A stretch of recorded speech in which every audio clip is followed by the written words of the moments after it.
Welcome back to Two Unhinged Trash Pandas. I'm Lit. I'm Kissy. Grab your snacks and your alibi. Things are about to get messy. It is restarting again. For the 25th time, here we For go. the 25th time. It's not 25. Okay, so let's just go ahead and... You can talk more about my hair. I'm pretty obsessed with it. But I've been obsessed with your hair for a long time. Now I'm really obsessed. You know what's funny is you've always been obsessed with my hair, right? Mhm. But now I got these extra pieces in that aren't even my hair, and you're I'm still obsessed. Yeah, I know. It's a thing. I don't know what it is. It's just a thing. I feel like it wasn't my hair that actually called you to me. I feel like you just knew you were going to be obsessed with me in general. So like a siren call? Yes, I am your siren. You have every other title in my life. IT tech, best friend, sister, boss.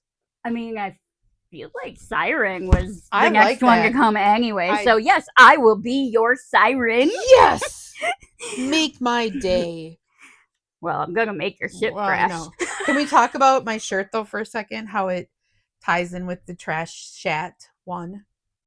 It's a cat with a UFO. I tried to get a raccoon, but I couldn't find one. I still can't talk. Trash chat one. I thoroughly enjoyed that story, and I can't wait for the next one. Oh my gosh. Yeah, we'll have to we'll come up with one that goes with the podcast today. Yeah, and then I'll have you guys record it. Well, yeah, definitely later tonight. Yeah, that we can post it. Yep. All right, so welcome everybody. Welcome back, everybody. It's hotter than shit here in Minnesota. Oh my god. Listen, we went to the water park yesterday, and you know it's hot when you come out of the water and you're already dry. Ooh, especially when it's that humid too. Oh, and the concrete was terrible to walk onto the water slide, but I went on it 4 times. Do you know what I did yesterday? You went and got pretty Pokemon cards. What did I do before that? You got your hair done. It looks so pretty. I have a mullet. You do, but it's a bitch, and it's amazing. I had tape-ins, extensions put in, and they're the same color as the rest of my hair. So my hair is like this deep purpley pink, hints of blue in there. I'm totally Trash Panda out. You are. It's amazing. But Trash Panda into a mullet. Now I feel like I want to get extensions put in just to see what it feels like to have hair down to like my boobs. You should ask. I wonder how much. I should do that. I've never done that before. I feel like doing something like that. This is the first time I've done this too. And they're real hair, so I even curled them and washed them like normal. Yeah. I wasn't going to wash my hair because it looked so nice yesterday, but then I went and got a tattoo. Yeah, you did that. And of course I had to lay on my back and smush it all. Which is shit fine. happens. The biggest reason that happened is because of this freaking fucking weather. It's terrible. It's awful. So awful I had to say freaking before fucking. That's a lot of F's. Freaking fucking. Freaking fucking fire. It has, however, not stopped. Gabriel got a soccer net, so we set it up outside. The heat has not stopped that boy from going out there and practicing his soccer moves. He's doing it in short little increments, which is fine. With lots of fluid. Oh. He does anyway. Me? Yeah. So, I got that, and then I went and got this tattoo. Yep. This adorable little slice of cake. Mm-hmm. And again, no, I'm not getting paid for this, but Anais at Natural Aesthetics in Waseca, she's so amazing. She's so good. She's so good at what she does. She does permanent makeup. She does little tattoos. And she had this gorgeous tattoo on her arm when I was there. And I asked her if that was new, and she's like, yeah. I said, did you do that yourself? Yeah. Yeah.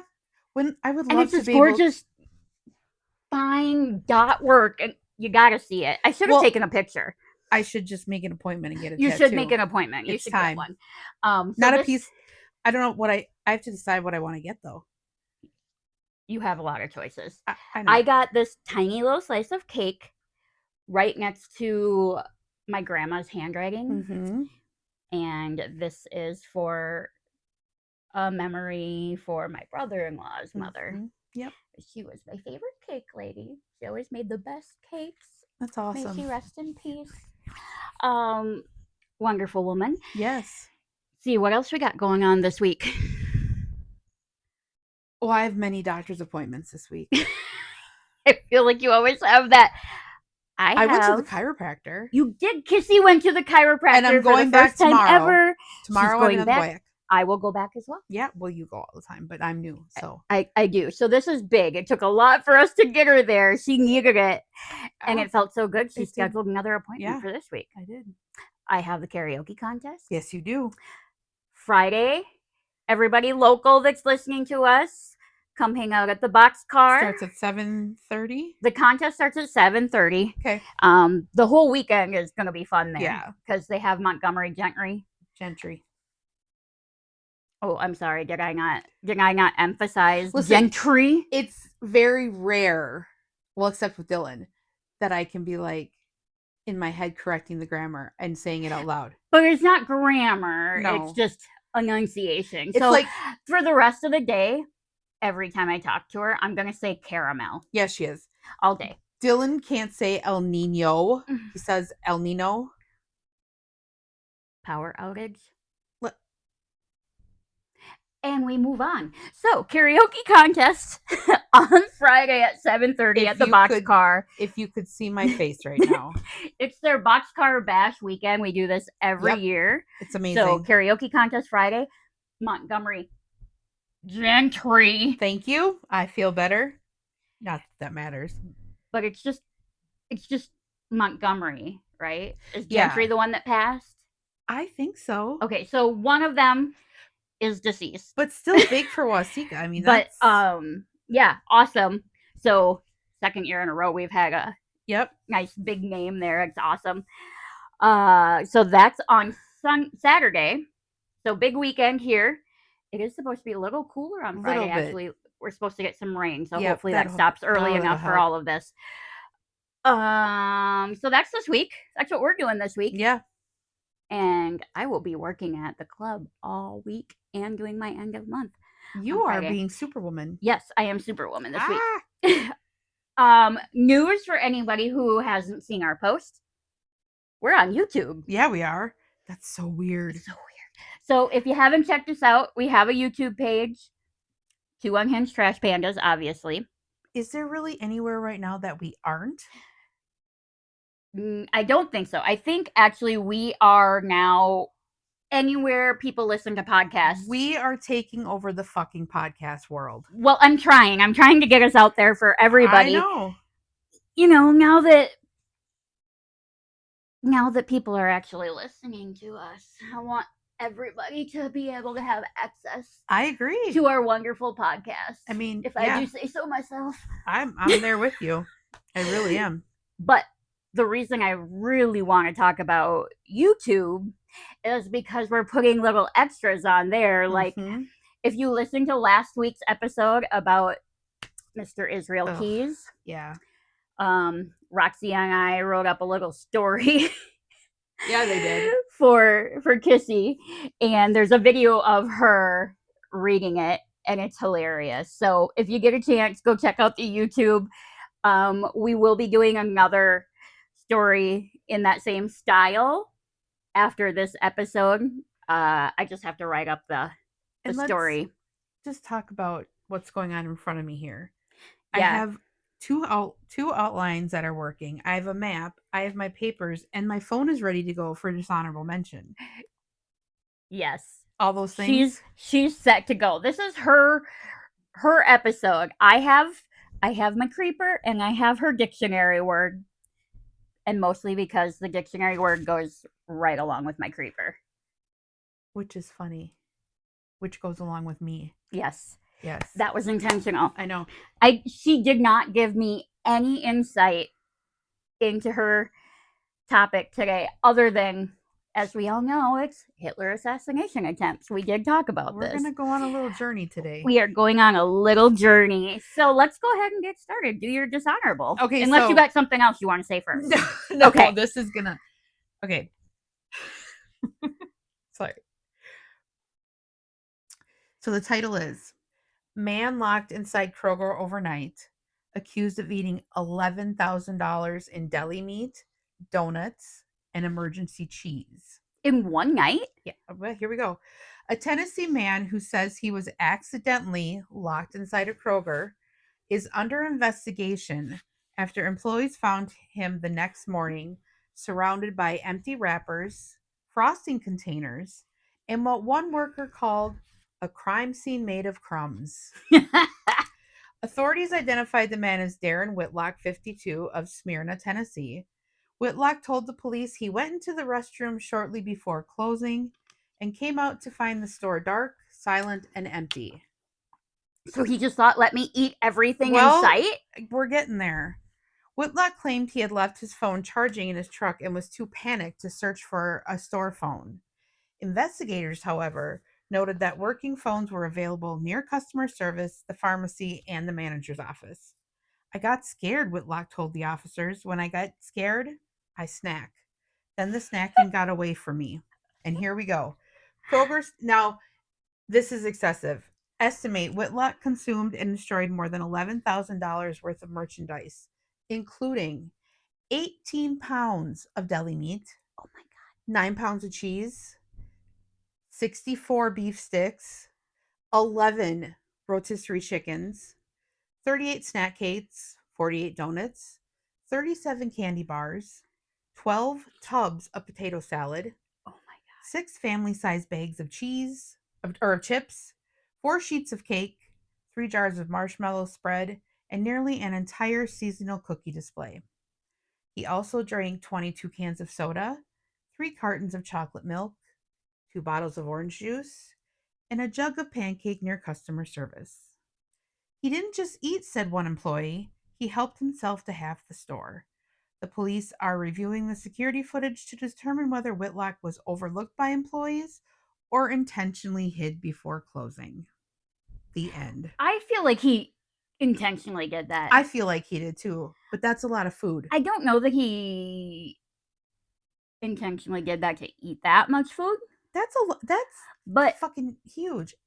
I do not blame him on the cheese. Oh, good heavens, no. Maybe that much at once. That's a lot of cheese, and I love cheese. I love cheese too. I know, we both But do. I don't think I could eat that much in one night. No, and we're definitely a house that has a cheese drawer in the fridge. Is that like a Midwestern thing, though? Maybe. Or maybe just a Minnesota. I don't think it's just a Kristen thing. You know, I know that there's a lot of people all over that love cheese, but even when I was in Florida, I don't think I saw as much cheese in people's refrigerators as I do up here. Yeah. Maybe that's because we make so many hot dishes. We always have to have them on stock because we're always making something that requires a cheese crust. Well, yeah, there's that. Yeah. There's that. Yeah. Okay, so that's amazing. Well, I hope he's okay because that was a lot of food. Holy yeah, shit. I feel like I would end up in the hospital. Oh, I would probably burst my bariatric surgery stomach. That would be terrible. You would not have gotten through all of that. Not even close. No, not even close. I feel like you should do the dictionary before you do the mini creeper. You want me to do the dictionary first? Yeah, because your creeper, because it blends in. It blends in. Okay, so I can do the dictionary first. So Kissy's dictionary word this week, like she was saying, the word blends into my creeper, and the creeper blends into hers. So today's mini creeper, dictionary word. She got befuddled. I did get a little befuddled. I love that word. But everybody texts me as soon as we start recording. See, not that many people know me or love me that much. So, I mean, they might love me. That's not true. Don't listen to her. I don't have that many people on my phone. But you all know that because you're listening and you love her. Yeah. Thank you. I love you all too. She's a little anxious about her episode for you guys today, but you're gonna love it. I feel like I'm giving a book report in school, and I hated doing that. Yeah, but I love this. This is so different than that. Okay. So, vocab word today. Focus. Bird brain.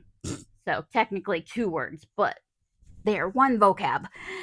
A playful insult meaning someone who is foolish or forgetful. Yep.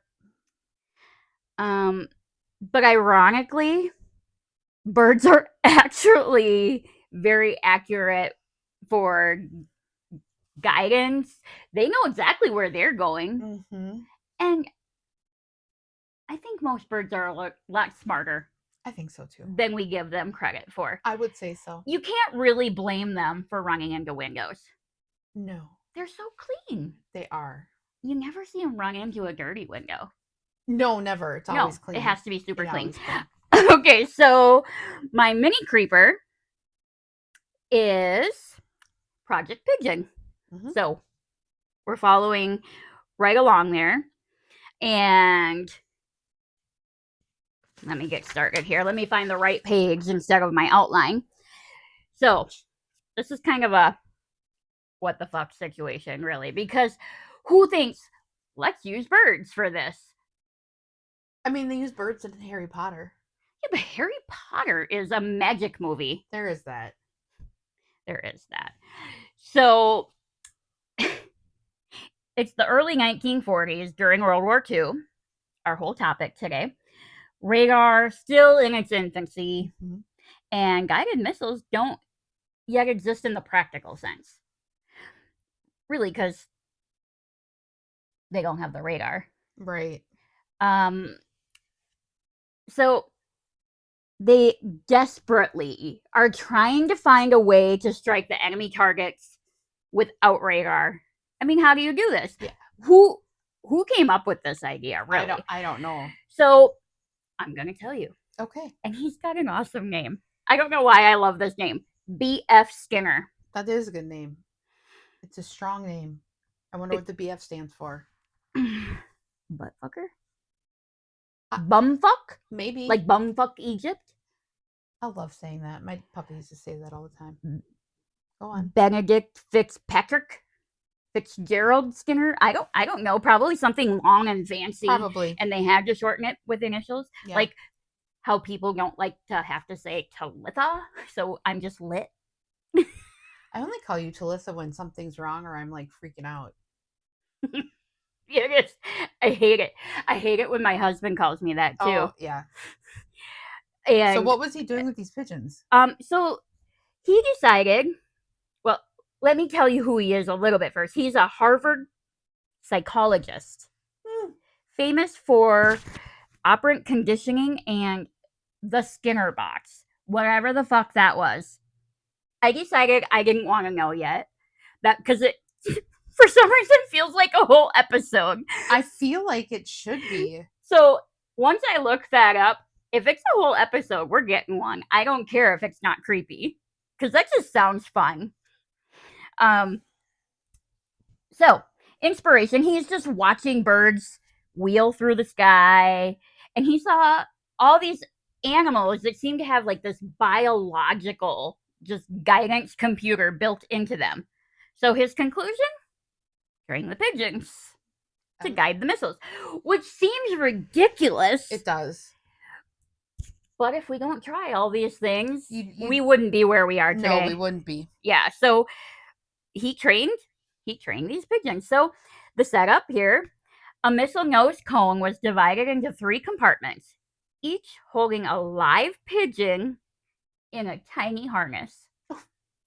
That visual is amazing. I know, it looks so cute, but also a little disturbing. A little bit, but so cute. So a lens projected the approaching target onto a translucent screen. I am motioning with my hands. Y'all can't see this. I do it just as much as she does. And you just said y'all. Are I we did in the say South y'all. all of a sudden, or what?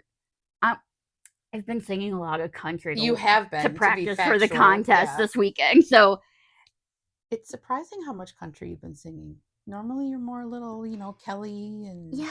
Well, I did sing Kelly. I know you sang Kelly, but my voice is country. I know. So y'all, a lens projected the approaching target onto a translucent screen in front of each bird. Mm-hmm. Using positive reinforcement and corn pellets, Stinger trained the pigeons to peck directly at the target image. If the missile drifted off course, the image shifted.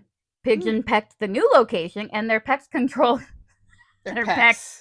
their pecks controlled mechanisms that adjusted the missile fins back towards the target. Whoa.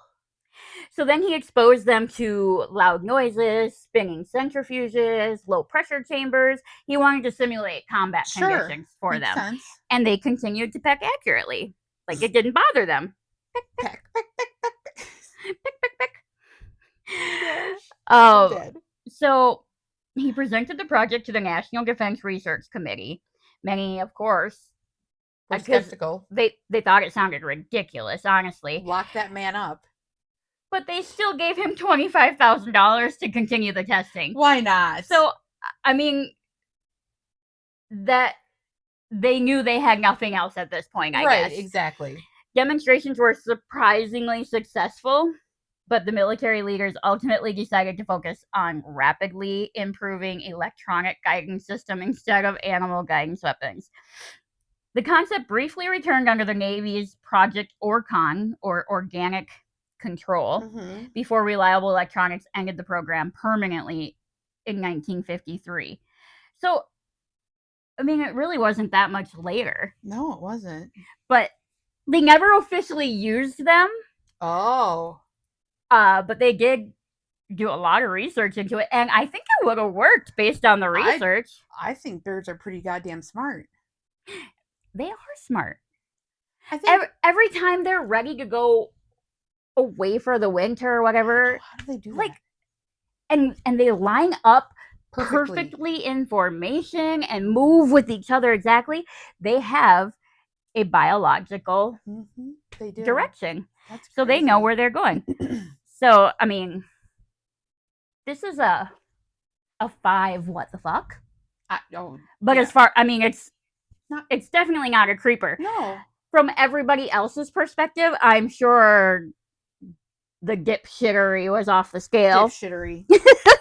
I like that word. But they passed on this guidance that actually worked for something that was up and coming. Didn't they use carrier pigeons like during the Revolutionary War or something like that? They've used carrier pigeons for as long as I could read back to. I remember hearing, I don't remember where I heard it. Anyways. I mean, I'm sure that's why he thought that would be a good idea after all his research, because they've been using them for other things. Yep. But convincing the generals is another story. Yeah, there's that. So, that's my mini creeper. That's not really a creep. It's more of an interesting bit of history to go along with her episode here. Yeah. So, Kissy's going to transition you into... Here we go. Her shit here. My shit. Her shit. My lots of research. This my shit. First, so just a little background on why and how I got into World War II. In 4th grade, we had like 5 books to pick from that we could do a book report on. And I picked The Diary of Anne Frank. Yeah. And a page in, I was like, okay, I need to know more about this. So ever since 4th grade, I've been trying to find out and read as much as I can about World War II, the Holocaust, who Hitler was as a person, and it just kind of has snowballed into what I enjoy doing. So, yeah, here we go. So we're going to talk about Hitler's assassination attempts, but I first want to give just a little bit of background on him, because I don't know how much people really know. Well, I think there's a lot of people who... I love the word ignorant because it's so real, but people think it has a negative connotation. It does, yeah. The word ignorant can be used negatively, but really it just means you don't know what you don't know. And I think a lot of people just... They're ignorant to it because they never paid attention or they just weren't interested enough to learn. And I think he's one of those people that people just see one thing and they don't want to learn anything more. When, I hate to say this, but there was more to him than just the chancellor and the dick that he was. And even that, he didn't start out telling everybody he's going to murder all these people. No. So, Hitler was born in Austria in 1889. His father, Alois, was very strict and highly tempered. What do you need? I was just looking at the spelling of his name. That's an Oh, interesting name. yeah. And he often hit like Adolf. I mean, it was that kind of situation. Alois was really convinced that Adolf needed to follow in his footsteps and enter the civil service. So what did Adolf do? He stopped concentrating in school and got really bad grades, showing his father that he wasn't made for a desk job. I mean, logical explanation, right? Of course. Good Lord. Look, Dad, I'm stupid. No, right. But Exactly. I'm smart enough to stop doing well on purpose. Yes. So his mother, Clara, was completely indulgent to him. And his father died in 1903. So that left Adolf with Clara. And she supported his dream. And his biggest dream was to become an artist. Wow. Yeah. Also, Clara seems like the most German name to me for some reason. For factual. The most English sounding German name. Yes, I agree. Yeah. She died of breast cancer in 1907, which I didn't realize they were finding breast cancer all the way back then. Well, maybe they don't. Maybe back then they couldn't find it till after. Maybe. Maybe they didn't know what she. But I don't know. Anyways, I don't know. But I also wonder if she wouldn't have died that young, if he still would have turned out this way. I don't know, because it devastated him. Her death just. Yeah. So after her death, he moved to Vienna with the dreams of becoming a world-known artist. But he was rejected from the Academy of Fine Arts in Vienna twice. Ooh. Yeah. They told him that his talents laid in architecture, but he lacked the credentials to enroll in the school for that. So his dreams were pretty much smashed right away. Yeah. He refused to get a regular job. He went through his inheritance. He spent years living in flop houses and homeless shelters and selling his painted postcards to get by. Wow. Yeah. And realize at this time that Vienna had all these weird political theories flying around. And it was during this time that he sort of started absorbing all of that anti Semitism, pan German nationalism, and his hate for Marxism. It basically, he was largely influenced by a mayor named Karl Lueger. So, he was in Vienna until 1914 when World War I broke out. Yeah. And it was at that time that he fled from Austria to Munich because he did not want to be drafted by the Austrian military. But he enthusiastically joined the German army. Yeah, that sentence doesn't make... And he's said to have said that was the first time in his life he had structure, a sense of belonging, and a purpose. And how old was he at this time? I mean, it was 1914. He was born in 1889, so 20s. Okay. Yeah, early 20s. He served as a dispatch runner on the Western Front, which was considered an incredibly dangerous job. And he was awarded the Iron Cross First Class, as one of the highest awards you can receive in the German army. But what's ironic about this is he was recommended for the award by a Jewish superior named Huger Gutmann. Wow. Talk about the irony in that. Wow. Yeah. You go from being a starving artist, getting an award from a Jewish man, to murdering all the millions. Jews. I know. When Germany surrendered in 1918, he was in the hospital recovering from temporary blindness from a mustard seed attack. He took the defeated army stuff very bitterly, eagerly buying into the conspiracy theories that the military hadn't lost on the battlefield, but they had been stabbed in the back, quote unquote, by socialists and Jews. So that's already being ingrained in his head to hate these people. From 1919 to 1924, he worked as an intelligence informant for the German military. He had to be a spy, which doesn't, I mean, if you knew his personality, it makes sense. Yeah. They were spying on tiny little military political groups. In 1919, he was investigating the German Workers' Party. But instead of just spying on them, he really found himself agreeing with their ideas, and he ended up joining them. And it was at this time he realized he had a talent for public speaking, which is funny to me because he really didn't. So he rebranded the group into basically the Nazi Party, and they adopted the swastika. Yeah, I know. SS. So in 1923, um, believing that the weak post-war Weimar Republic was ripe for overthrow, um, he attempted a chaotic and armed coup. Coup. That was Coup. good, Kristen. It's because the word is spelled coup to me. Yeah, I know. So I want to say coup, but it's coup. It But I looks could like say coup. it looks like chicken coop It does, almost. yeah. In Munich, it failed miserably. He was arrested for high treason, and he was thrown in jail. He was sentenced to 5 years. He only served 9 months. Why am I 9 months, 9 months? He served 9 months in what is considered a very comfortable cell. It was at this time that he dictated his manifesto, Mein Kampf. If you haven't read it, you should because it's crazy. And he literally lays out his exact plans for racial purity, expansion, and dictatorship. So if you didn't understand her German there, yeah, Mein Kampf. Same difference. Hey, I didn't take German in high school. You did. Yeah, but also you corrected me on January. There's going to be lots of corrections coming up because there's definitely German. Yeah, she told me I was going to need to help her, but yeah, the longer ones, they're fine with. Okay, so prison taught him that there was no way he was just going to overthrow the government by force. He had to destroy all of the democracy from inside. Mm-hmm. So for a few years, the Nazis were considered a fringe joke. I mean, people were just making fun of them. They thought it was ridiculous. It was like the pigeons. Yes.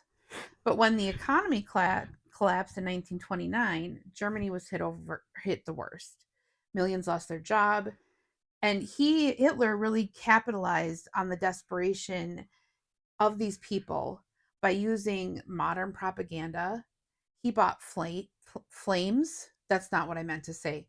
He bought planes to fly multiple multiple signs through the sky. Kind of like they do over the ocean with random stuff. Okay. Yep. And he organized violence versus the SA. By 1932, the Nazi Party had become the largest political party in parliament. Yeah. But they did not have majority.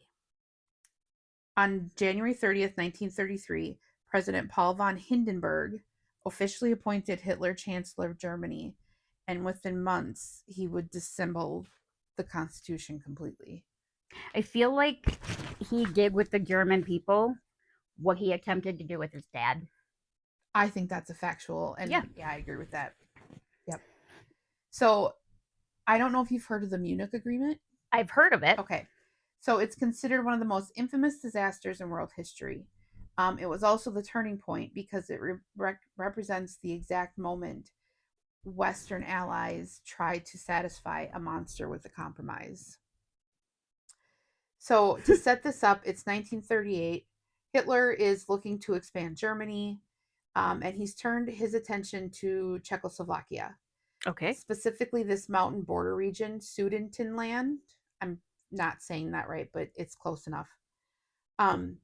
About 3 million ethnically German people lived in the area. Hitler was claiming that they were being persecuted by the Czechoslovakian government. Now, why can I say Czechoslovakian, but I can't say power outage? Weird. Okay. You're weird. I know. It's fine. And he's demanding that this territory be handed over to Germany. This region of Czechoslovakia is highly industrialized. Its entirely heavily fortified border defense system is there. So if Hitler takes this area, the rest of Czechoslovakia is going to be left defenseless if anything happens. And he's threatening a full-scale war if he didn't get the land by October 1st of 38. So September 29th and 30th, there is this meeting called the Munich Agreement. Yes. And it's British Prime Minister Neville Chamberlain trying to arrange a last minute emergency meeting in Munich. We have 4 leaders who were invited. Neville Chamberlain, who's from Great Britain. Mm-hmm. He's known as the champion of appeasement. Eduardo Daladier, yeah, Her snort was hilarious. from France. He was deeply reluctant to go, but he followed Britain's lead. Mm-hmm. And then, of course, Hitler was there, the aggressor. And then Mussolini was there. Oh, formally acting as the quote-unquote neutral monitor, even though he was completely in Hitler's pocket. Wait, Mussolini? Yeah. Was the moderator? That's what it said. Yep. Wow. Mm-hmm. Yeah. The most crazy thing about this is we're talking about taking Czechoslovakia in this agreement. Czechoslovakia was not invited to the meeting. Of course not. Mm-mm. Nope. They were there, but they were forced to sit in the hallway.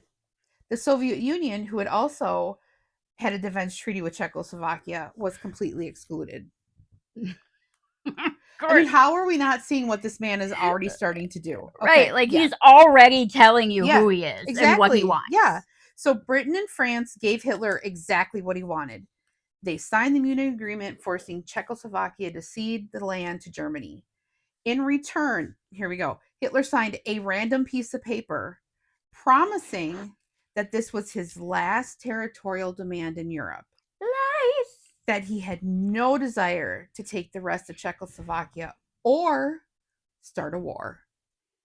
Oh, liar. No. His Pinocchio nose is growing. Oh my God. If only that was real for people like him. That'd be funny. Yeah. If only somebody who lied so excessively to the detriment of people around them, like all of a sudden the spell would come over you. I love that. Pinocchio. Witchcraft. So witchcraft.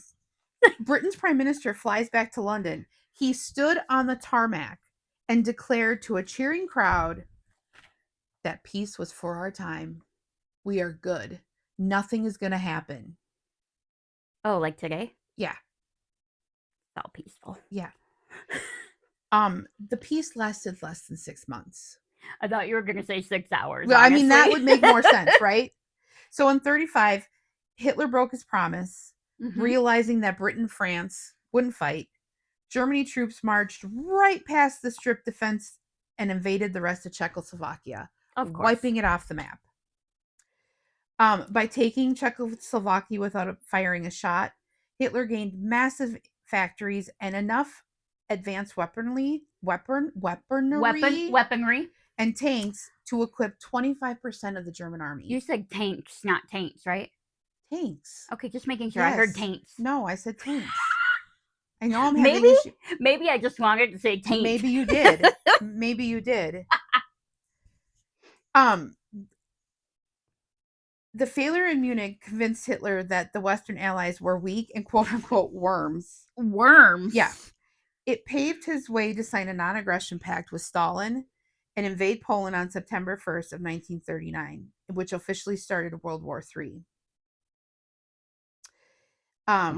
So just a connection to the assassination attempts with the Munich Agreement. It didn't just doom Czechoslovakia. It doomed the internal German resistance. The German generals were hours away from arresting Hitler to prevent war. When Chamberlain signed the deal and gave Hitler a peaceful victory, the generals felt like they could no longer move against Hitler because the public views him as a diplomatic hero. Oh my God. So we were hours away from no war, and the prime minister from Britain fucked it all up. Of course. I can't. I mean, honestly, do you really think that it wouldn't have happened anyway, though? No, it would have happened. Based on who he was / turning into? Yes. I think, I think it would have happened anyway. So when you're looking at photos from the Munich conference, Mussolini looks like a very sophisticated statesman who stepped into with a brilliant compromise to save the peace. It was a total sham. The written proposal that Mussolini presented to France and Britain wasn't written by him at all. What?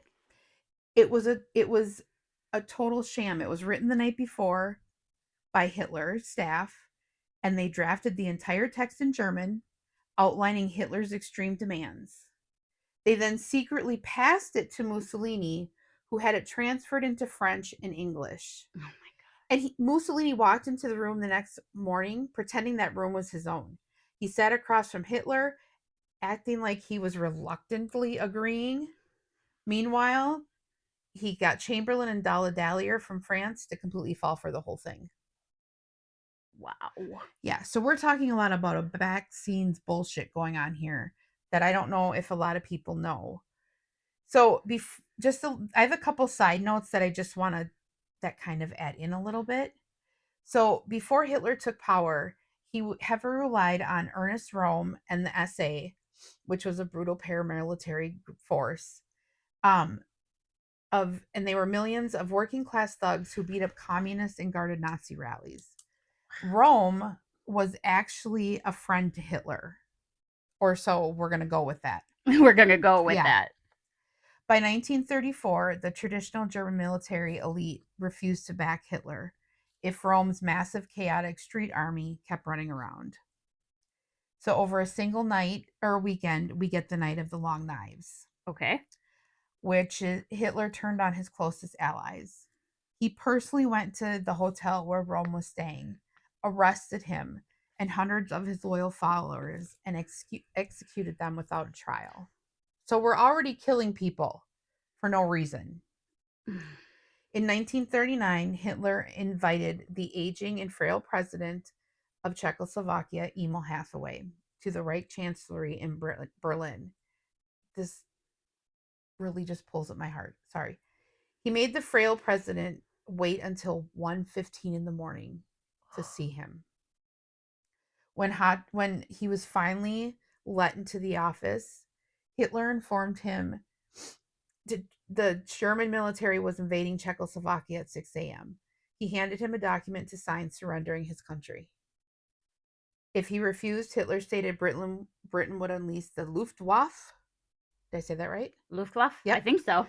To bomb Prague into total rubble. Hitler left a man named Hermann Göring, and I'm going to say it's Joachim von Ribbentrop because it looks like Joachim to me. Probably. Yeah, Joachim. Yeah. Yeah, okay. So he left them to harass the president to sign the paper. They were yelling at him so profusely and so hard. The man had a massive heart attack in the room. Oh, no. They didn't call the ambulance. Of course not. Hitler was terrified that the man would die in the office and it would look like murder. So Hitler had his personal doctor rush in and inject vitamins and stimulants to revive the man long enough to sign. What? He ended up signing, and Germany invaded later that day. The scare tactics and the manipulation is just so fierce. So, all of this is why we have your episode today. Correct. Yeah. Continue. Okay, sorry. Woo! Distraction. Sorry for the little pause, live pause. In 1938, before we're going to talk about a man named George Elzer. He is one of the men who attempted Hitler's life, but we're going to talk about him later because there's already a highly coordinated plot in the German military intelligence led by Major General Hans Oster. In 1938, Hitler was aggressively pushing Europe to the brink of war. And Oster and his group of high-ranking generals, judges, and police chiefs thought Hitler was insane. Well, he was. And was going to destroy Germany. They were correct. Did. So they formed a secret pact to storm the chancellery, arrest or assassinate Hitler, and restore the monarchy. So this is where the luck of this man starts. So this is the first attempt. This is basically the first attempt. As far as anybody knows. Yes. The plotters go in heavily armed, waiting for a signal. But just hours before they're supposed to strike is when Chamberlain signed the Munich Agreement, giving Hitler what he wanted. Oh. So again, we're minutes and hours away from stopping this man completely. and they lose their nerve, and the plot was dismissed and disbanded. Damn. Yeah. So close. So we wouldn't have Anne Frank's book, we wouldn't. which You should read if you haven't. You should because read, it's amazing. But it would be horrible to not have her book, but it would have been even better for this to not happen. Oh, correct. Yep. So now we're starting to get into some of these attempts. So we're going to start in November of 1943. Major Axel von den Busch was a highly decorated, blue-eyed, blonde, Aryan soldier. Yeah. Who turned against the regime after witnessing he turned against them after he saw the mass slaughter of thousands of Jews. Oh, that makes me feel better about how Aryan he looks. So Hitler's scheduled to inspect this new winter overcoat, and von Busch, because of his Aryan whiteness, was chosen to model the equipment. Of course. So he conceals this grenade in the overcoat. It's got a modified short fuse delay. His plan was to wait until Hitler was right up to him, give him a hug, pull the pin, and kill Hitler. The night before the Allied raid, dropped a bomb directly on the train carrying the prototype uniforms, and the demonstration was delayed. So our first skidding across death has begun. Okay. In 1944, we have another plot, and this plot got very creative with technology. A chemist working with the resistance discovered that a highly concentrated lethal gas could be introduced into the ventilation system of a briefing room or a bunker. Because Hitler was big on bunkers at this time. Right. We have bunkers all over fucking Germany.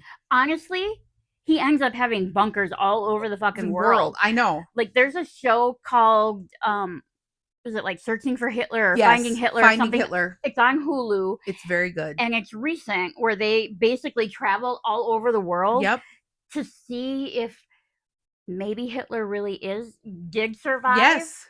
Since we never saw the body. Oh, yeah. Which I'm sure will be another episode. Yeah, but well, we talked about it a little bit. If you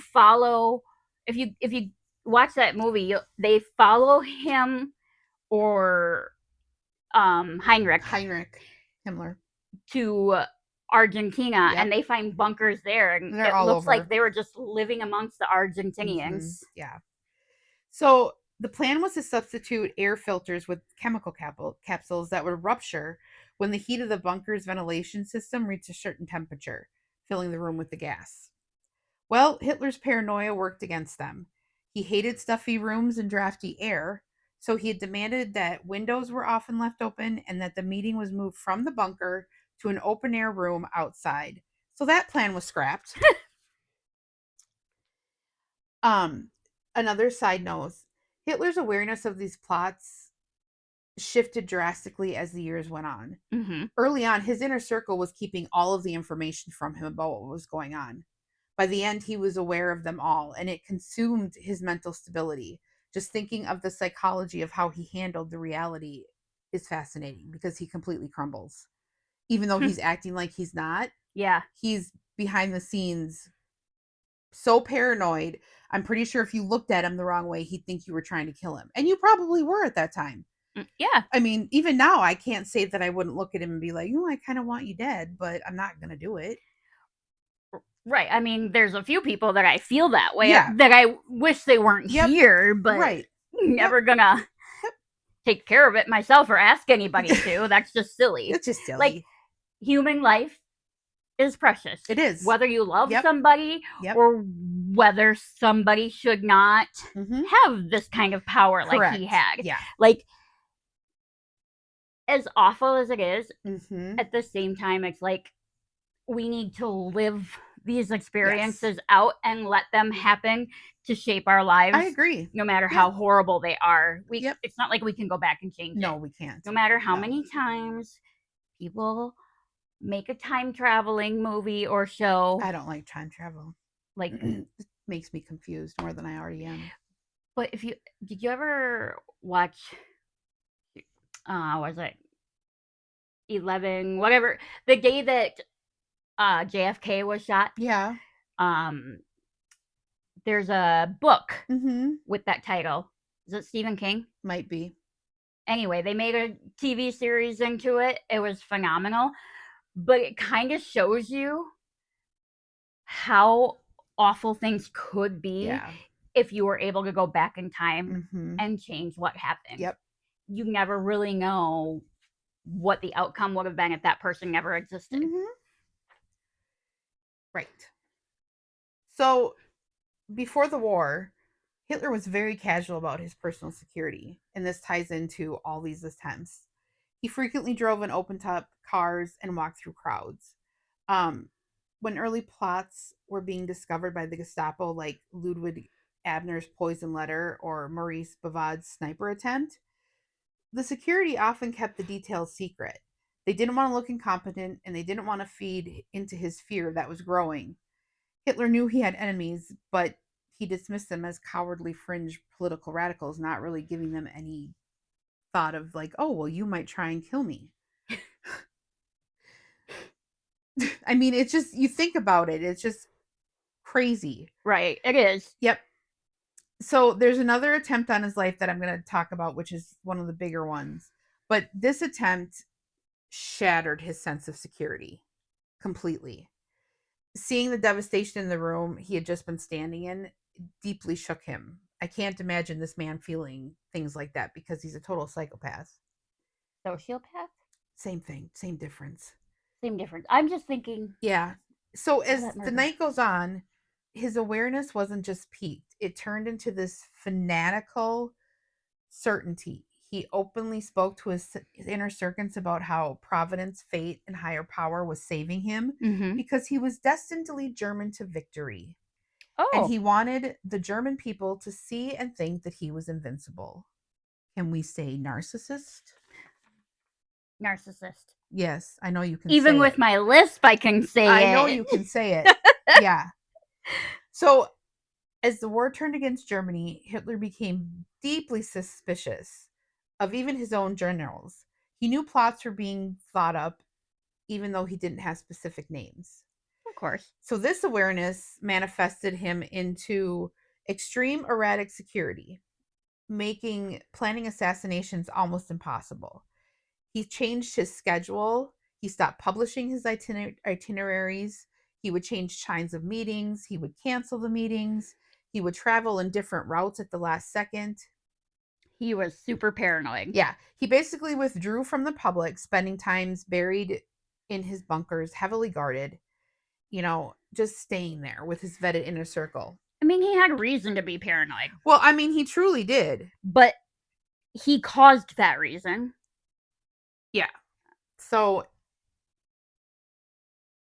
it was during this time, because he was growing so terrified and he was so scared of being poisoned, he employed a team of 15 young women who had to taste his food before he would eat it. I think that happened a lot throughout the ages. I think so. But this is especially ridiculous. I mean, I feel now they have ways to test that without using humans. Yeah. So he has this group of 15 women who were basically recruited and trapped. And through this little section, we're going to follow a woman named Margaret Wolk. She fled from Berlin in 1941 and moved with her mom in Prussia. The house happened to be located right near the Wolf's Lair, which, if you know Hitler, is the biggest bunker he had, which is where he did most of his stuff from. Yep. Which is hidden in the forest. The local mayor was a fanatic Nazi, and as soon as Margaret arrived, the SS, quote unquote, drafted her. She was forced into this group of young women, German ethnically women, chosen specifically because they were considered physically, quote unquote, pure examples of the regime's ideology. They did not volunteer for this. They were definitely prisoners. Of course. So the routine just played with their mental health. Every single day, a bus would pick them up and brought them to the barracks near the compound. Between 11 a.m. and noon, SS guards would bring out platters of food. Now, for those of you that didn't know, Hitler was a strict vegetarian. I did know that. Yeah, It's so weird weird. fact. Yeah. So they got the finest foods, noodles, rich rice, exotic fruits, rich cream sauces, and luxuries that German citizens just hadn't seen in years. So Because he was hoarding it all. that is correct. So these women were forced to eat the food and they were locked in a room for 45 minutes. The SS waited to see if any of them would collapse, convulse, or die. Margaret recalled that women would cry as they ate because they were terrified every bite was their last one. Once the hour passed with anyone not dying or getting sick, Hitler was able to eat. You imagine eating all this wonderful food you could never eat before, but instead of being able to enjoy it, you feel like every bite is your death. I can't imagine what that feels like because I think people like me more than that. Well, I would assume they like me more than that That's too, true. Yeah. but I guess you never know when somebody's crazy I is know. gonna stick something in Yeah. anything. In July of 1944, the women were allowed to go home at night. But after Klaus von Stauffenberg's briefcase bomb, which we'll talk about, inside the compound, Hitler got super like schizophrenic paranoid. It went through the roof. So the SS rounded up the testers, blocked them away in an abandoned school building, and they become prisoners, forbidden to leave or seeing their families. There was a Red Army. As the Red Army advanced on the Wolf's Lair in 1949, the compound was abandoned. There was a sympathetic British German officer who realized what the SS were doing to keep the women secret. He got to Margaret, pulled her aside, got her on a train to Berlin, and saved her life. She is the only woman to survive. From that whole experience. The other 14 were executed. Of course. By the Soviet soldiers. They say how they were executed? No. So I feel like it would almost be fated for them to be poisoned. Probably. So Margaret survived the war and she was reunited with her husband, who she at the time thought was dead. She kept her secret for almost 70 years because she was afraid and shamed that she would be labeled a Nazi. She finally spoke out in 2012 stating, "We had to eat it all. Then we had to wait an hour, and every time we were frightened that they were going to be poisoned, we used to cry like dogs because we were glad to have survived." Yeah. Wow. So let's talk about George Elzer's attempt on Mr. Hitler's life here. So, Mr. Hitler. So Elzer is a highly skilled carpenter and cabinet maker from a small German village. He was not loud or politically radical. He was a very moral man with a fierce independent streak. He watched the Nazi regime take over his daily life. He noticed his friends' wages were dropping and saw heavy militarization around him. By 1938, when Hitler had annexed Czechoslovakia, Eisler realized a massive, catastrophic event was inevitable unless Hitler was eliminated. Yeah. It took him long enough. I know, right? All these other people like heard him tried. Yeah.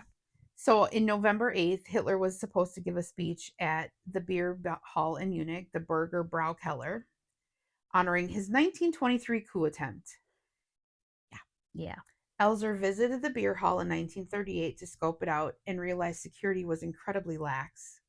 He moved to Munich and spent 2 months executing a meticulous plan.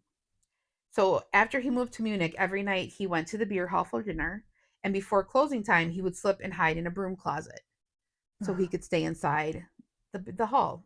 Yep. Once the staff left, he would come out, and working by flashlight, he hollowed out a stone pillar directly behind the speaker's podium. He had to work. Can you imagine working in silence, scraping on stone piece by piece to get it out? That would be awful. He collected the debris in a cloth and swept up the dust so the cleaners wouldn't notice. Yep. He then customized and built a sophisticated time bomb using clockwork that he had designed himself. So he was not dumb. He knew what he was doing. It featured a backup clock timing in a parallel case just in case one failed. Okay. And on November 2nd, 1939, he installed the bomb in the pillar, muffled it with insulation so nobody noticed the ticking, and set the timer. On the night of November 8th, Hitler took the stage. The room was packed with high ranking Nazi officials. Okay. Elzer's bomb was perfectly timed to detonate right in the middle of Hitler's 2-hour speech. I can't imagine sitting and listening to Hitler's speech for 2 hours. No. I don't think I could do it. I can barely handle watching like documentaries where he's talking. I know, it just But I watch it because I want to know. Yeah. But yeah, it's uncomfortable for me. But because of dense fog, Hitler couldn't fly back to Brooklyn. Berlin is planned. Sorry. And he had to take a train. To catch it, his staff had to push up his start time. So at 9:07, Hitler finished speaking and he abruptly leaves the building. At 9:20, the bomb detonates. Oh my gosh. The explosion is massive. I mean, the stone pillar is shattered, causing the ceiling to collapse directly on the podium where Hitler was standing. It killed 8 people and injured over 60. But in that 13 minutes, it was just chaos. Oh my god. Yeah. Of course. Yes. And once again, he just narrowly missed it. Narrowly. Elzer was eventually caught by Border Patrol trying to get into Switzerland. Just let him go, guys. I know. The Gestapo, especially Heinrich Himmler, who could be an episode on his own. Himmler might as well have been Hitler. Yeah, Hitler. But he tortured Elzer. And Hitler decided that instead of executing Elzer right away, he kept him as a special prisoner at Dachau concentration camp. On April 9th, 1945, just a few weeks before the Allies liberated Dachau, he was shot in the back of the head. Oh, so close. He almost made it. I know. And he was just an ordinary German citizen who saw everything that was going on and just wanted to try and stop it. And he almost did. He almost did. So there were almost 44 attempts on Hitler's life. I have them all in a nice little packet. Are you going to post that for everybody? I'm going to post this for everybody because I don't think we need to go through all of them. There's a lot. There's a lot. There's another one and another bigger one that I want to talk about that we'll get to. Mm-hmm. But this will be posted everywhere. Oh, okay. Okay. She has it all like typed up nicely and everything. I know. Yeah. So the next thing we're going to talk about, I have to find my notes. Where did they go? There's so much. There is so much. I think they're in here. She worked very hard for you guys. Always. What I do. Obsessively. Why can't I find it? It doesn't matter. So anyways. Wow. This is weird. Well, while she's looking, I'm just going to do a quick mention. Yeah, go ahead. Totally unrelated to the episode. Yeah. One of our favorite stores in town, Waseca Vape. Yeah. It has an opening for part-time. Oh. So anybody who's looking for a little part-time work or knows somebody, you must be 21. Stop in weekdays before 3 p.m. Talk to Shar. Mm-hmm. They're very supportive of us. They have our stickers and our flyer and everything and post on their page for us too. So happy to support and help them out. So again, must be 21. Waseca Vape. It's actually really close to me. Yeah, it is. So downtown here. Just like I said, stop in weekdays before 3. Did you find what you're looking for? I did. Okay, she's ready. It just took me a minute. So, I mean, we have all kinds of attempts on him. We have poisoning. There was bombs. There was sniper attempts. There was, you name it. I think people were thinking of trying to do it. It sounds like it. I don't blame them. I mean, I honestly can't. I mean, I just imagine how many people that hid any Yep. Jewish in their home, I know. I would think every single one of them would be thinking, I want to be I this think person who so. did this, I which think is why so. there's so Yeah. many.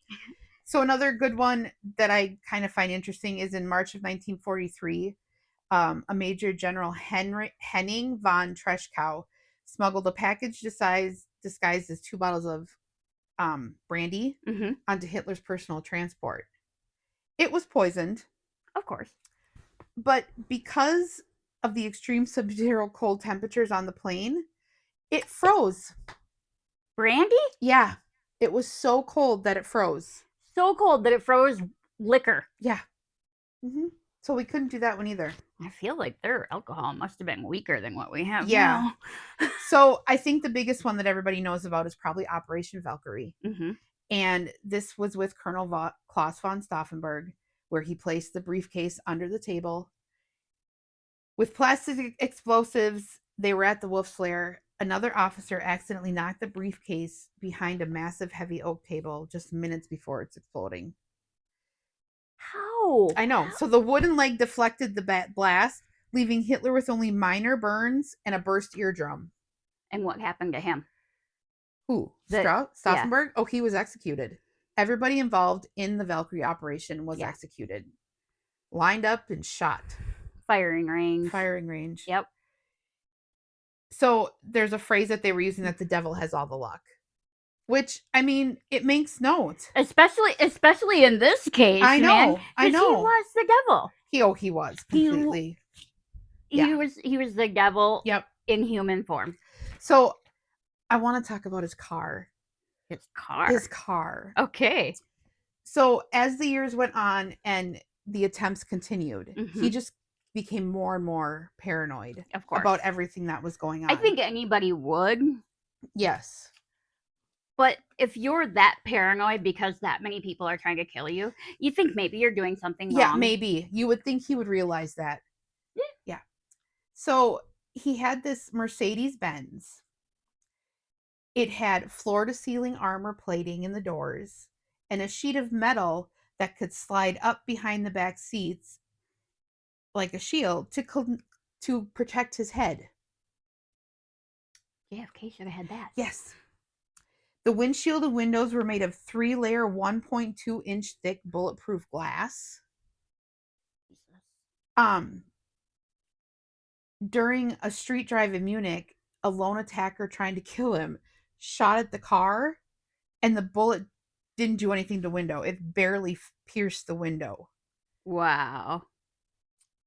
So we have another assassination attempt dealing with the car. We have Maurice Brevard's assassination attempt.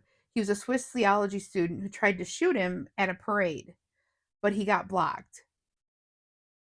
So after missing his chance at the parade, Brevard brought a ticket to Hitler's mountain retreat, Berchtesgaden.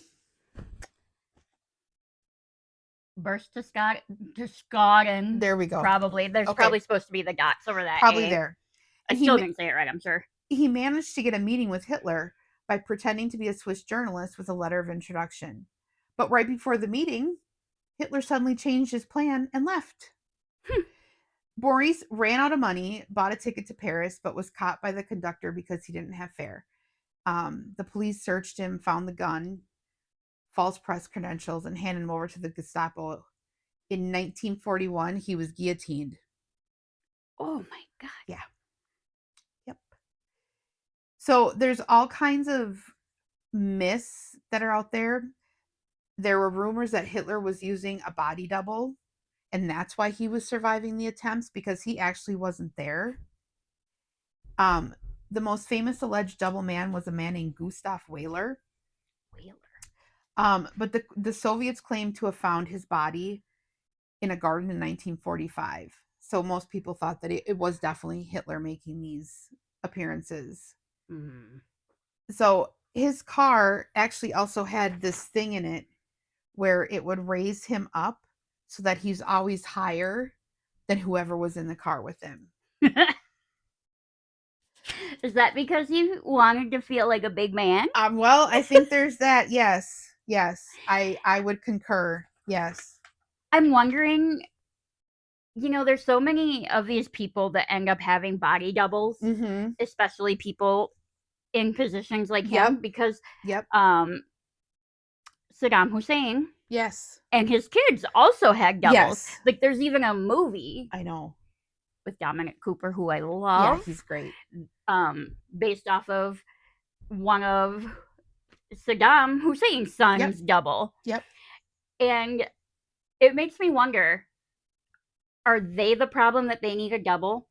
Or, and I mean, we're giving Yeah. two people examples here that were horrible people. Oh, completely horrible. But how many people that aren't horrible people have Mhm. these doubles that we don't even know about because Right. nothing's ever happened? Yeah. So is the problem the person who needs the double, or is the That's a problem good- society and our willingness to just eliminate people so easily?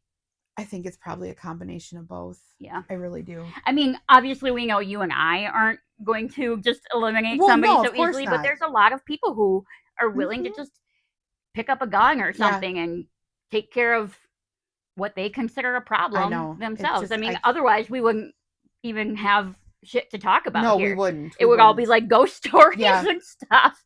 Yeah. So to go along with the paranoia, by 1945, the home, well, not even home, he's living in a bunker called the Fuhrer bunker. And it wasn't just a bomb shelter. Like, this thing was heavily fortified. It was subterranean. The locks were changed at midnight.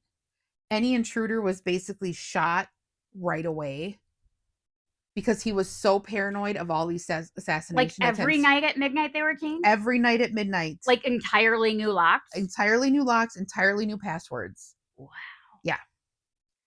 So you had to get by the RSD and the FBK, which I'm not going to attempt to say the long German words because they're the ones I sent you. Oh, I want to try to say them Okay, again. same. The RSD is the Reich Sicherheitsdienst. I think that was pretty close. I think that's good. Even though she's sitting here snickering so at funny. me. I'm snickering on the I inside know. because it is fun to say.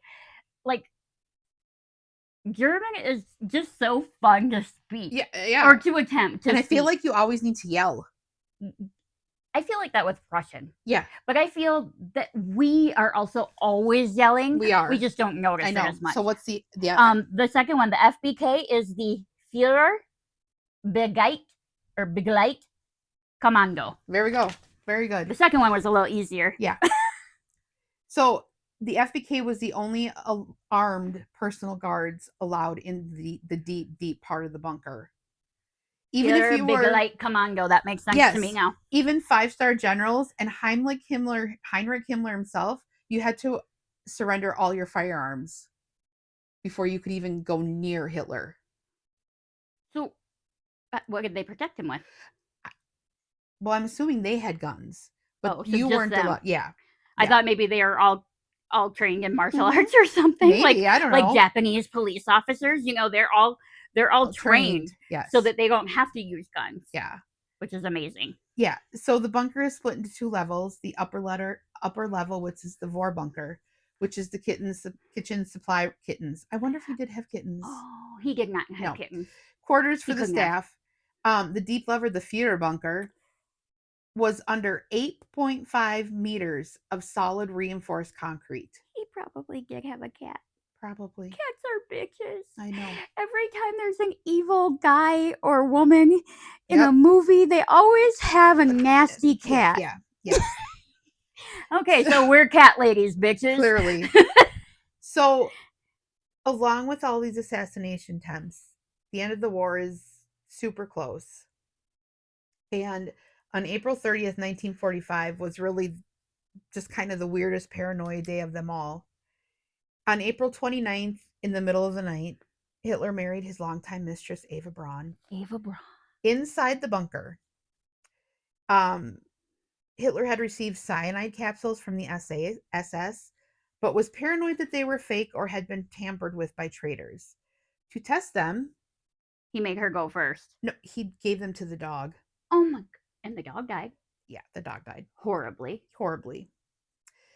Hitler dictated his last will and testament, blaming the Jews entirely for starting the war and urging his remaining officers to keep fighting to the death. While he's talking about committing suicide. Yes. So after lunch, him and Ava went down to their bunker, and Ava snapped the cyanide gel in her mouth. Hitler did the same, then shot himself. Supposedly. Now, here's the thing about that. Okay, first of all of these attempts, and the motherfucker just doesn't do Doesn't himself. to I Could know. you have just done this sooner? Right. I mean, and everything that he does, like they Like, can't get to him. the moment you become so paranoid Mm-hmm. that your entire life is hell, Yes. couldn't you have done it to yourself then? You would think somebody would realize that. One of my favorite shows regarding this, Yes. I believe it's an episode of Family Guy, and Okay. they show Hitler and Ava in the bunker, Oh, and they're like, Jesus. "No, you go. Yeah. No, you yeah. go." Yep. Yeah. Like them fighting Yes. over who's gonna Yep. try the pill first. Yep. Oh my gosh! But we never officially saw a body. No, because Hitler was terrified that his body was going to be captured by the Soviets. He had seen the news of Mussolini's body being hung out for the public to see. So he was terrified that that was going to happen to him. So he had people just take him away right away. But weren't they Russian? Yes, they were. So that's the funny part, because it's Yeah. still Mm-hmm. basically Soviet. Yep. And so because the Russians already had his body in a body bag, Mm-hmm. that's why there's so many people that keep doing research to see if he really survived that bunker, because none of us ever saw that body. Nope. So we don't even really know. No. We just have, it's almost blind faith. Yeah, we have their word. Yep. That they popped these cyanide pills. But what if they didn't? What if they didn't? What if they really did travel to Argentina? When you watch these shows, there's so much infrastructure there is so and much networking across it's crazy. Different countries. Yep. Wasn't Spain itself somewhere that they were like Switzerland at the time, basically, where they could go and just be left alone for the most part. Right. They didn't want anything to do with it. Nope, they didn't. And so they had like things that they hid underwater. Yep. I believe they were even building infrastructures underwater at some point. Yeah. And a lot of them ended up migrating to Argentina, like I said, sneaking out of the country through the water. Yep. And what a trip. I know. Even in Argentina, in the water, they found things underwater, and they found bunkers and all sorts of things over there that they didn't even know until recently that were there. Yep. So you don't even know how much stuff is really still out there that we haven't found that is related to World War II and Hitler, or even maybe stuff of ours or France or whoever. Because I feel like we did a lot of that underground bunker shit back then. So much of that stuff was done. We probably still do it now. Oh, I would imagine. Because there's so much that the governments don't tell. Oh, we don't know tell even the half people. of it. I'm honestly surprised with.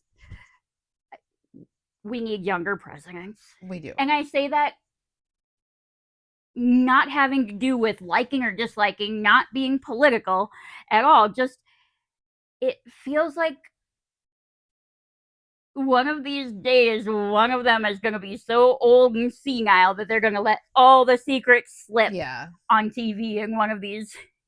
Yeah. I mean, they just released tapes yesterday, I think, on Biden showing his cognitive decline while he was still in office, which we knew. We all could see it before our eyes. And again, we have somebody in office who's even older than he is. Yeah. And he's got nurses following him around too. So like or hate whatever president we have at the Right. time, they're all so damn old. I know. Get somebody out there who's going to be around for a while and actually still has their brain at full function. Right. Rather than just somebody that we're all obsessed with or hate or love, whatever the case may be. We need some younger people to want to do this. Yeah. So that we don't end up in a situation like this where all of a sudden the people who hate us know everything about us because somebody went senile and announced it on TV. Exactly. I feel like that would be me, but just because I'm a talker, not because I'm senile. Don't know when to shut up sometimes. So there are my Hitler assassination attempts. Like I said, I'll post all of them that I have online for you to see and look up and see which ones you think would have worked better if he wouldn't have so much luck. Yeah.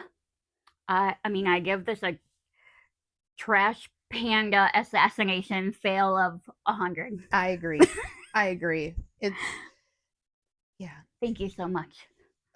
Yeah.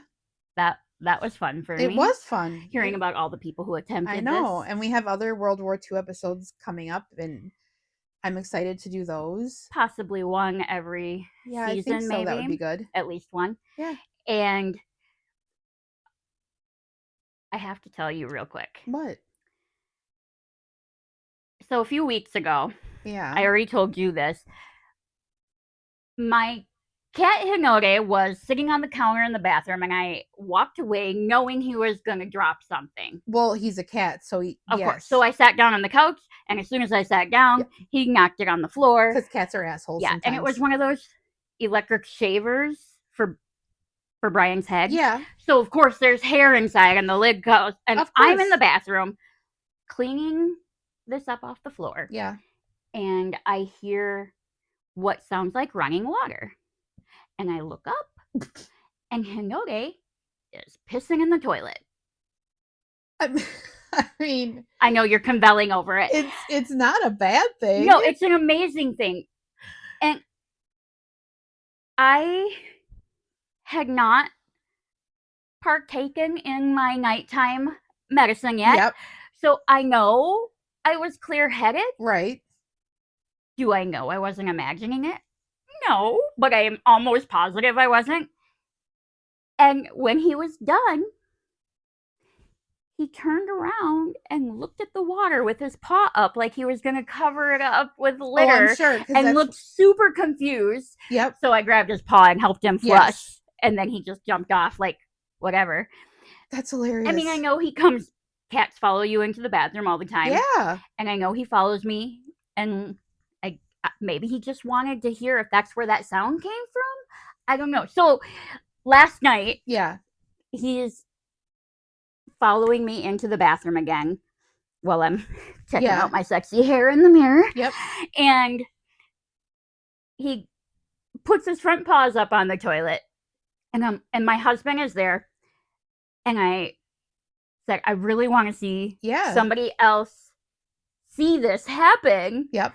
So that I can like prove that I didn't imagine it. Like, yeah, I needed some validation. So I kind of lightly picked him up all the way up there. And he actually does start to maneuver himself like he's going to go. Yep. Problem is, his aim was closer to going into the heating vent than the toilet. So I tried to move him, and he just looked at me. He's like, the moment's over, and he ran off. That's hilarious. That's funny. So anybody that's got tips without having to buy extra, those stupid things you put on the toilet for your cats to use it, that would be amazing. I would love that. Definitely. So I am wondering, how many assassination attempts does one person get before they wonder if they're the problem, or before they wonder if they're just fucking invincible? I mean, I don't know, because it just, as you're reading the attempts and how many there actually were and how he missed every single one. Like you said, the devil's lucky. He's somehow. But I feel like if it was me, 1 might be an accident. Yes. 2, Yeah, I'm the problem. I'm with you on that one. Especially if they're different people. Right, exactly. It's not all the same different people. It's all different people. Oh my gosh. I don't understand. All different people. All so that's our first deep dive into World War II. Deep Yay. dive.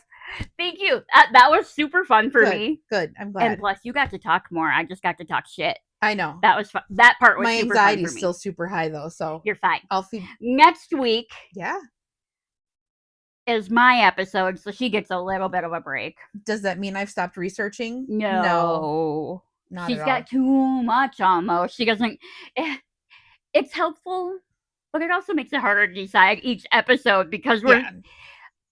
Let me tell you, we've had this episode set for a while. 10 for this. Yep. But we keep flip-flopping on 9, 11, and 12. Yeah, I know. So 12 will be the end of our season. Yep. And we are going to take a break. Whatever that means. Yeah, whatever that means.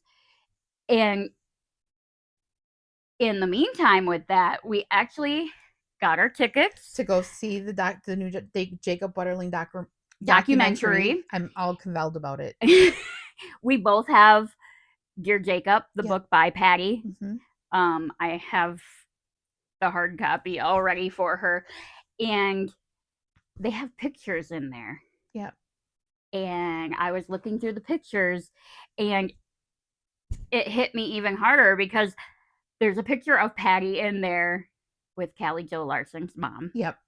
Which is hard. We were in high school when that happened. Mm-hmm. And, you know, that's a whole episode on its own. Yep. But that really brought me back to high school. It did. Mentally. Yeah. Physically, my body's still old. Oh, shit. My body's done with. I need a new one.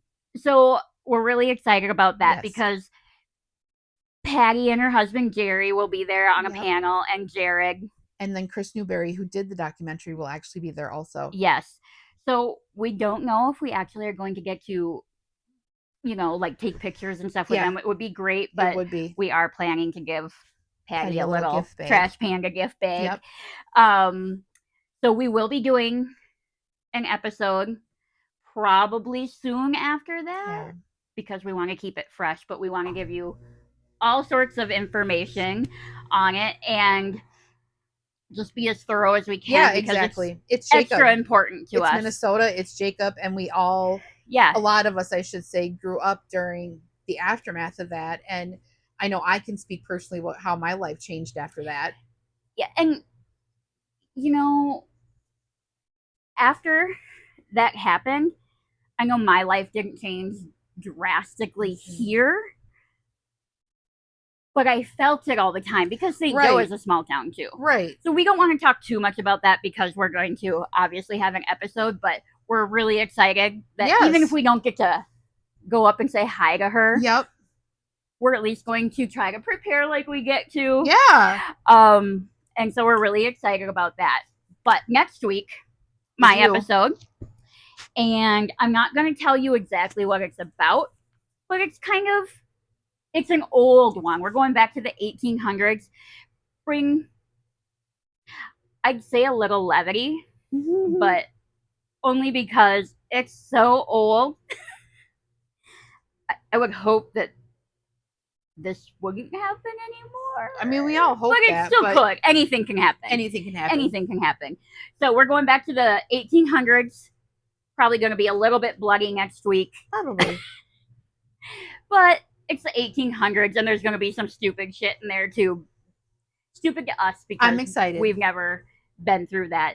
So yeah, back to the bloody 1800s. We go next week. And other than that, I really hope it cools down soon because it is way too fucking hot. It's hellacious out there. Even at the water park, it's hot. I know you said hot as shit, but I feel like hell is probably hotter than a pile of shit. I think so too. So it's hot as hell out there? Yeah. Hot as hot as hell. So everybody have a wonderful week. Yep. We'll see you. Thanks for joining and see you next Tuesday. Stay trashy.